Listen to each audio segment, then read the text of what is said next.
les abdos. Je fais les abdos. Ah, j'ai pété le dos. Tu veux faire des abdos sans te faire mal, tout en étant efficace? Tu dois savoir deux choses. Si tu veux perdre du ventre, la première chose, c'est qu'il va falloir resserrer la gaine abdominale. Donc, resserrer la gaine abdominale, ça veut dire travailler les muscles profonds de la sangle abdominale pour permettre de réaplatir le ventre, d'accord, et réaplatir les viscères. La deuxième chose qui va te permettre de perdre du ventre, c'est de brûler la graisse abdominale. La graisse qu'il y a donc sur les abdominaux ou même à l'intérieur des viscères. S'il y a de la graisse autour de tous tes organes vitaux risquent fortement de finir par dysfonctionner, entraînant donc des maladies. On ne peut pas parler de mort, mais forcément la maladie, quand elle devient trop importante, entraîne des gros dégâts. Ça tombe bien, puisque le Pilate travaille sur ces deux points. On va travailler les muscles profonds pour resserrer la gaine et on va travailler sur cette graisse, puisqu'en fait le Pilate travaille surtout sur l'endurance du muscle et donc du coup on va brûler la graisse qui est autour du muscle et donc on va réduire cette graisse ventrale. Mais vous devez bien sûr, si vous voulez être efficace, associer ça à 3 entraînements de 30 minutes par semaine minimum de cardio. D'accord? Donc ça peut être de la marche rapide si vous n'êtes pas sportif ou si vous n'êtes pas entraîné de ce point de vue-là.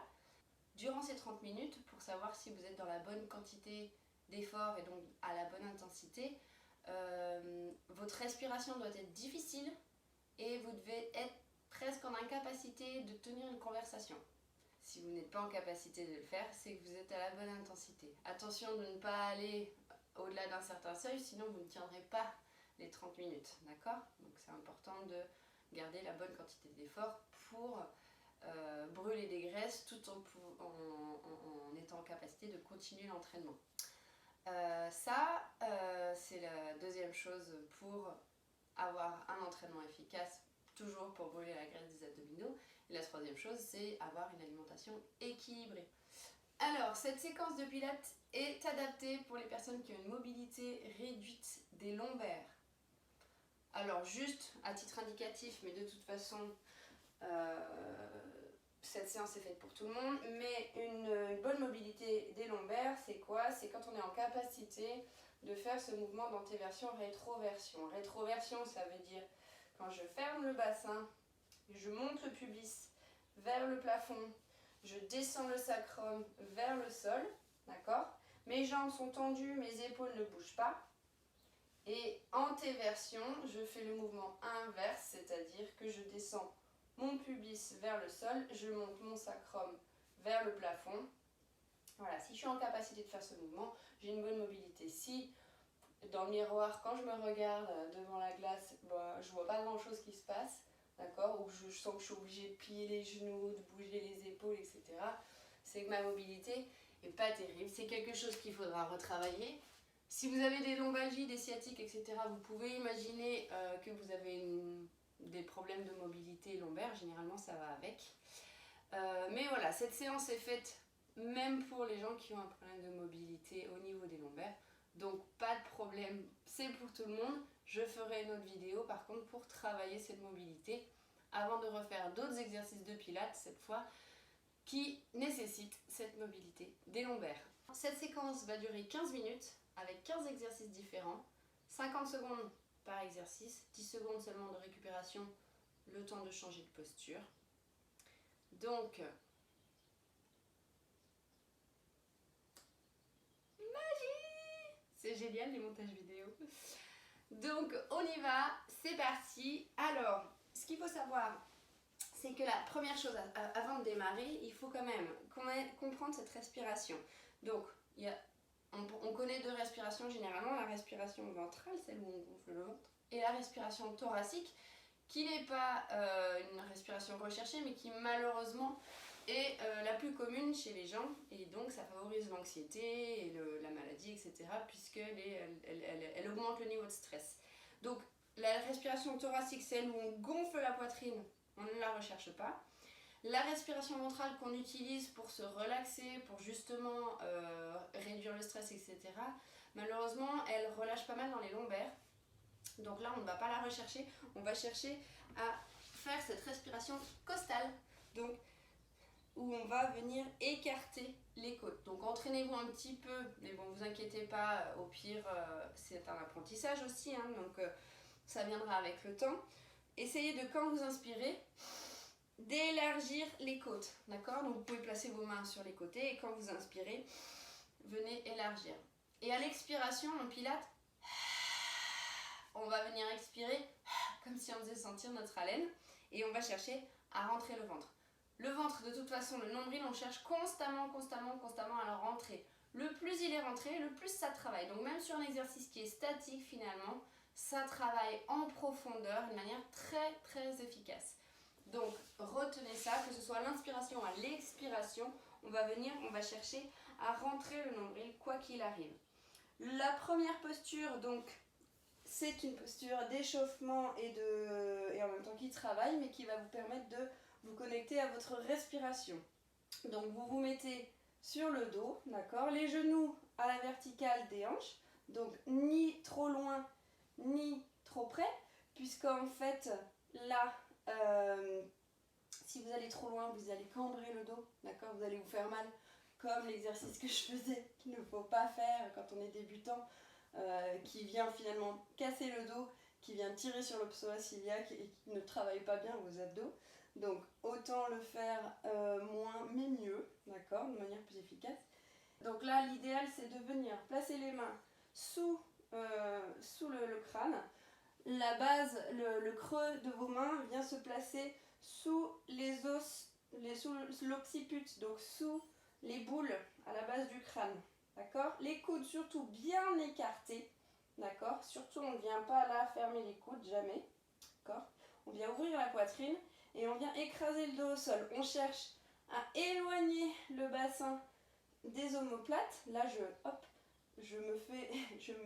j'allonge ma colonne vertébrale de cette façon. Et je vais simplement rester dans cette posture pendant 50 secondes en travaillant ma respiration. Donc, on y va. C'est parti. Attention, vous êtes prêts? Et c'est parti, let's go. On inspire sur les côtés. Et on rentre le nombril. On inspire sur les côtés. On rentre le nombril. On serre le périnée. On se retient de faire pipi. On inspire, on écarte les côtes. Et on resserre tout. Le nombril, le périnée. On écarte bien les coudes. Le dos toujours sur le sol. Je garde mes genoux à hauteur de mes hanches. Allez, je continue. Je ne ramène pas les genoux ici, d'accord? Je garde les genoux à hauteur de mes hanches. J'inspire sur les côtés. Je rentre le nombril à tout moment. Je rentre. Allez, une dernière. Et... ok, deuxième exercice. Je viens en boule. Là, je vais inspirer en ouvrant bras et jambes. Et expirer en ramenant. Donc on y va. J'inspire, j'ouvre. Et j'expire, je ramène. J'inspire, je rentre le nombril. Et allez, j'inspire, je serre le périnée. Et je ramène. Si c'est trop dur, je pose la tête, si ça fait mal. Si ça fait mal au cou, je ramène. Pour beaucoup, quand on n'a pas l'habitude, ça fait mal au cou au début. Allez, j'ouvre. Si je sens que ça tire sur le bas du dos, je garde juste les jambes au-dessus, d'accord? Je ne les emmène pas trop loin, d'accord? Parce que si je les emmène trop loin, je perds le dos. Le dos doit rester collé au sol. J'inspire. Et une dernière. Et je ramène. L'exercice suivant. Je viens cette fois garder les mains, pareil, sous le cliput. Cette fois, j'ai le droit de ramener et je viens coller mes genoux à mes coudes et je ne bouge plus et je respire. Donc si ça ne touche pas, c'est pas grave. On va en direction de, c'est-à-dire que c'est un objectif, mais il n'est pas forcément atteint, d'accord? Le but, c'est de tenir en statique et j'inspire sur les côtés Je rentre le nombril et j'expire. Je serre bien le périnée et je rentre le nombril. J'inspire sur les côtés. Allez, on continue, on ne lâche pas. Et je rentre tout. Encore. Allez, on tient. Allez, cet exercice est plus difficile qu'il n'en a l'air. On sent profondément les abdos qui travaillent. Une dernière. On relâche. Exercice suivant. Je me remets en tablette. Les genoux au-dessus des hanches. Je fléchis les pieds. Et là, il y a un talon qui vient toucher le sol et qui revient. On y va. Et l'autre. D'accord? Donc, il vient juste frôler le sol. D'accord? Surtout, je ne viens pas appuyer, je ne viens pas faire de bruit au sol. Ça ne vient pas descendre. Je ne relâche pas la cuisse. D'accord? Mais je cherche vraiment à créer en fait plus de poids dans les abdos. Quand j'éloigne ma jambe, eh bien, ça crée plus de difficultés à tenir dans les abdos. J'inspire sur les côtés, je resserre le périnée.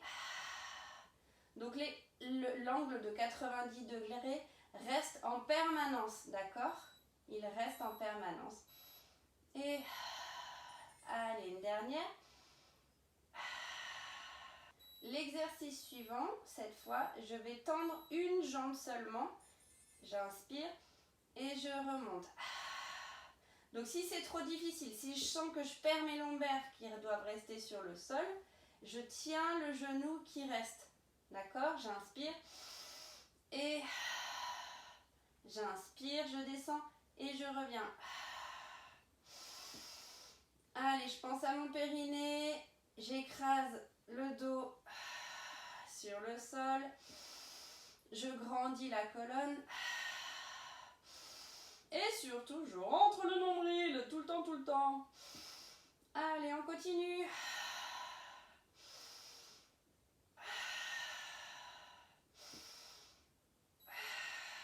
Une dernière. Et je relâche. Allez, 6e exercice. On vient se mettre en planche. C'est parti, les coudes au sol et je relève. Alors, pendant qu'on y est, là, on en profite pour modifier la posture s'il est à corriger. Si c'est trop difficile, première chose, hop, je pose juste les genoux au sol. Donc, je pars de ma planche, d'accord? Et si je sens que je ne vais pas tenir, parce que 50 secondes, c'est très long, hop, je pose les genoux et je continue de descendre le bassin un peu au sol. Ce qui est important, c'est que mes genoux, mon bassin, mes épaules doivent être alignés, d'accord, quelle que soit la posture. Donc, je ne dois pas piquer les fesses vers le haut et je dois surtout pas cambrer, d'accord? Donc, si jamais je sens que ça cambre ou que ça tire sur le bas du dos, je pose les genoux et je rentre le nombril et je fais ce travail de rétroversion. Donc, j'envoie le pubis vers le nombril, d'accord? Je peux serrer les fesses, tout est à serrer à ce moment-là. Et je relâche. Exercice suivant, je viens à 4 pattes et je vais lever un genou et venir toucher le coude avec le genou. Donc j'inspire quand je suis en 4 pattes et j'expire pour rapprocher. Donc le nombril toujours rentré. Je serre le périnée. Les épaules ne bougent pas d'avant en arrière. D'accord? C'est uniquement un mouvement de flexion de la hanche. D'accord? J'inspire, je pose. J'expire, j'avance l'autre jambe. Allez, je rentre le nombril tout le temps. Et je maintiens. Allez, on ne lâche rien. Allez, on tient. Encore une dernière. Et on relâche. On passe au travail, cette fois, des grands droits. On a travaillé le transverse, le muscle le plus profond. Donc, on est ici, les mains derrière la base du crâne. Et on relève un tout petit peu. On cherche à travailler le haut des abdos cette fois. On a travaillé plutôt le bas jusque-là. Le transverse, le bas du ventre, l'effet ventre plat. Cette fois, on continue avec le haut des abdominaux. Gardez les coudes bien écartés. Et on envoie le menton vers le ciel. On inspire et on serre toujours le périnée. Allez, on continue. Essayez de monter, de sentir ce mouvement de flexion. Donc on arrondit le dos finalement. Et stop. Exercice suivant, the 100. Donc la centaine. Je relève les genoux, je relève la tête, je viens placer les bras de part et d'autre de mes jambes, d'accord? Et je fais des petites impulsions avec mes bras. Le travail vient des épaules. Et j'expire sur 5, j'inspire sur 5. Ça fait...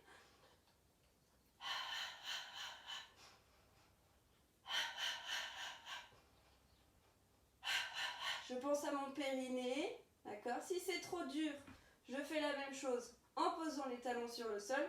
Si c'est trop facile, je tends les jambes. Allez, ça muscle le cou aussi. Pour ceux qui n'ont pas l'habitude, vous inquiétez pas, ça va venir avec le temps.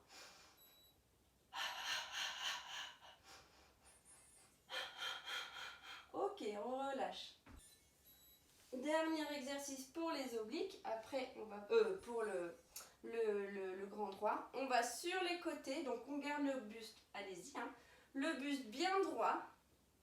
Et je vais aller toucher à droite et à gauche avec mes auriculaires, d'accord? Donc j'essaye d'être un petit peu en arrière, d'accord? Je garde mes genoux collés et j'essaye vraiment d'ouvrir au niveau des épaules. Allez, on tient. Ça travaille les abdos, mais ça vient travailler aussi les obliques.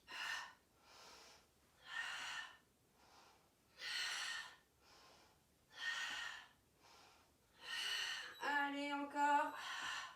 Pensez toujours à votre périnée, je le dis tout le temps, mais c'est parce qu'on n'y pense pas beaucoup. Et relâche. Et on refait une planche sur les mains. Donc pareil, soit sur les genoux, soit sur les pieds directement, soit sur les mains, soit sur les coudes. Si vous avez des problèmes de poignet, restez sur les coudes. Si c'est ok, vous pouvez rester dans cette posture-là, d'accord? Donc pareil, je rétroverse le bassin, je serre les fesses, je rentre le nombril, je repousse fort dans le sol, je regarde entre mes deux mains et j'expire, je rentre le nombril, j'inspire, je relâche pas dans le ventre. Allez, j'inspire, je relâche pas dans le dos non plus. Encore. Si c'est trop dur, je pose les genoux. Allez, on continue. Encore. Allez, ne lâchez pas. Allez, allez, allez. Encore une inspiration. Expire. Et pause. Chouf. Ok, on continue avec les obliques. Donc, je me mets sur les fesses. Et je viens ici, hop, je relève le menton et je vais toucher mes chevilles avec mes mains. Donc là, j'inspire sur 2 et j'expire sur 2. Allez, on relève le menton, on regarde vers le ciel, on fait de la place dans le cou. D'accord? Bon, bah, de toute façon, si vous voulez aller toucher les chevilles, il faut absolument abaisser les épaules. Les omoplates ne touchent pas le sol, je relève le buste, d'accord? Pour que ça travaille bien dans les abdos. Allez, je vais chercher loin sur les côtés. Si je peux aller même au-delà des chevilles, d'accord? Pour bien que ça travaille. J'inspire et j'expire. Une dernière. Et on relâche. Ok, on enchaîne avec les planches costales. Planche costale, hop, un genou au sol, une main au sol. Là, je viens m'étirer. Si c'est ok, je viens enlever l'autre jambe, d'accord? Si ce n'est pas ok, j'essaye de venir mettre le moins de poids possible sur mon genou. Et je lève la hanche très haut vers le ciel. Si ça fait mal au poignet, je viens sur le côté. Et je vais faire des petits mouvements de flexion vers le ciel. Je pousse la hanche vers le haut. Allez, je dois bien tout aligner.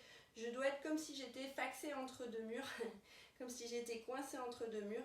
Donc surtout, j'ouvre bien ma hanche. Je ne fléchis pas la hanche, d'accord? Et je ne suis pas cambrée vers l'avant. D'accord? On continue. Allez, on tient encore. On tient. Encore 2. Dernière, on pose. On change de côté. Hop. Même chose de l'autre côté. Donc, avec comme vous voulez, soit un genou au sol, soit pas de genou au sol, soit sur la main, d'accord? Soit les deux pieds, hop, qui sont dans l'alignement. Et je cherche à monter. Si c'est trop dur, je pose le genou, d'accord? Je pense qu'au début, c'est bien de garder un genou posé au sol, mais vraiment chercher à mettre le moins de poids possible dessus. Normalement, tout le poids est dans la main ou le coude, et le pied qui est le plus éloigné du corps. Et je souffle vers le haut. Allez, c'est bientôt fini. Après ça, il reste un seul exercice. Et on tient. Allez, on rentre le nombril. On serre le périnée. Allez. Et stop. Ok, dernier exercice. Un peu comme tout à l'heure, on était à 4 pattes. Vous savez, on ramenait là. Coup de genou, coup de genou. Cette fois, on va aller chercher vers l'extérieur. On va aller chercher l'épaule. D'accord? Donc, je viens pour aller vers l'extérieur. Le but, c'est de rapprocher mes côtes de ma hanche. Vous voyez, là, j'essaie de rapprocher pour travailler les obliques. Les obliques, c'est ce qui est responsable de l'affinement de la taille. Si vous voulez avoir une taille de guêpe, vous faites des obliques. Si vous voulez avoir le ventre plat, vous faites ça, plus les autres exercices qu'on a fait avant. Allez, c'est presque fini. Si c'est ok, vous pouvez aussi vous mettre en planche. D'accord? Si vous sentez que c'est trop facile sur ces exercices-là où on est à 4 pattes, on peut les faire aussi en étant en planche. Allez, on continue, c'est presque terminé. 5, 4, 3, 2, 1. Et vous avez terminé. Bravo. Donc, pour étirer le ventre, tout simplement, vous allez venir vous mettre en posture du sphinx. D'accord? Si vous n'êtes pas trop souple du dos. Donc, vous vous grandissez, vous sortez la tête des épaules et vous essayez de sentir l'ouverture entre votre sternum et votre pubis. Essayez de sentir que vous agrandissez cette distance. C'est pour étirer les abdominaux. Si vous êtes suffisamment souple, hop, vous pouvez partir en cobra. D'accord? Là, venir ici avec les bras tendus. Mais si ça fait mal au dos, vous redescendez en sphinx. Et voilà, vous restez quelques respirations comme ça pour bien étirer le ventre. Et vous avez fini pour aujourd'hui. Cette vidéo, vous pouvez la refaire, je pense, tous les jours, d'accord? Ou tous les 2 jours pour avoir un effet efficace assez rapidement. N'oubliez pas, le cardio et l'alimentation sont aussi vos alliés. Allez, passez une bonne journée et je vous dis à bientôt.